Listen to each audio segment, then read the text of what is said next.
Long before Egypt became a land of ruins and museums, it was a world alive with gods, monsters, and symbols, powerful enough to shape reality itself. Among them, none inspired more fear, reverence, and mystery than the serpent. Coiled in shadow and sunlight alike, the Serpent of Egypt was not merely an animal. It was chaos and protection, death and rebirth, the enemy of creation and its eternal guardian. To understand ancient Egypt, one must first understand the serpent. Along the fertile banks of the Nile, survival depended on balance. Flood and drought, order and destruction. Life and death existed in constant tension. The ancient Egyptians believed this balance was fragile, always under threat. And in their mythology, that threat took form as a colossal serpent born from the darkness before time. Its name was Apep, also called Apophis, the embodiment of chaos itself. Each night, as the sun god Ra journeyed through the underworld, Apep waited. Hidden in the black waters of the Duat, the serpent rose to strike, seeking to devour the sun and plunge the world into eternal darkness. Earthquakes, storms, eclipse, these were not random events. They were signs of battle. Every dawn was a victory. Every sunrise was proof that the serpent had been defeated once more. But Apep was never destroyed. Chaos could not be killed. It could only be restrained. Temples across Egypt performed daily rituals to weaken the serpent. Priests carved its image into waxed figures and smashed them. Spells were spoken aloud, believed to wound Apep in the unseen realm.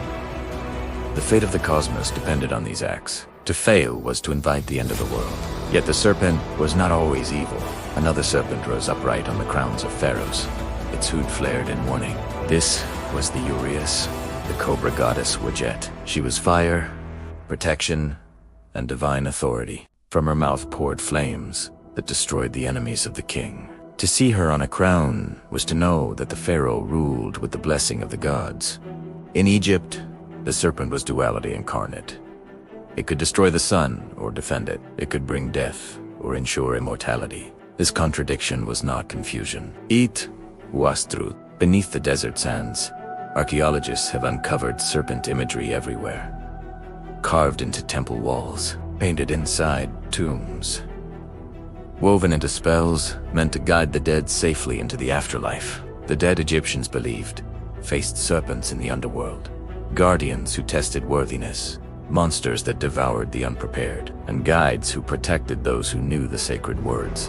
One serpent man coiled around Ra Issa Solar Barke, shielding him from Apep's attacks. Another guarded the gates of the underworld, demanding passwords spoken perfectly. Knowledge was survival. Ignorance meant annihilation. Even medicine bore the serpent's mark. Healers associated snakes with renewal because of their ability to shed skin and emerge transformed. Life itself seemed encoded in the serpent's movement, its silence, its sudden strike. To ancient Egyptians, this was not superstition. It was observation elevated to belief. But there are darker whispers. Some scholars believe that real encounters with deadly snakes shaped these myths. Egypt was home to cobras, vipers, and serpents capable of killing within minutes. A single bite could turn order into chaos. Instantly, death arrived quietly, unseen, just like Apep. As dynasties rose and fell, the serpent endured. Even when new gods emerged, the serpent adapted. It slithered into new roles, new stories, new meanings. It became eternal, precisely because it was never fixed. When foreign powers invaded Egypt, they too absorbed the serpent. Greeks equated Egyptian serpents with their own myths. Romans adopted Egyptian symbolism. Even centuries later, echoes of Apep survived in religious texts, where a great serpent or dragon battles the force of divine order. The story changed, but the shape remained. Why does the serpent endure? Because it represents something timeless. Fear of the unknown, respect for power, the truth that destruction and protection are often the same force viewed from different angles. The serpent reminds humanity that chaos is never gone. It is only held at bay. Today, Egypt's temples stand silent. The rituals have ended. The priests are gone, yet every sunrise still feels miraculous. The sun still rises. Order still holds, and somewhere in the collective memory of humanity, the serpent still coils, waiting. The Serpent of Egypt was never just a monster. It was a warning, a guardian, a mirror. And as long as humanity wrestles with chaos, the serpent will never truly die.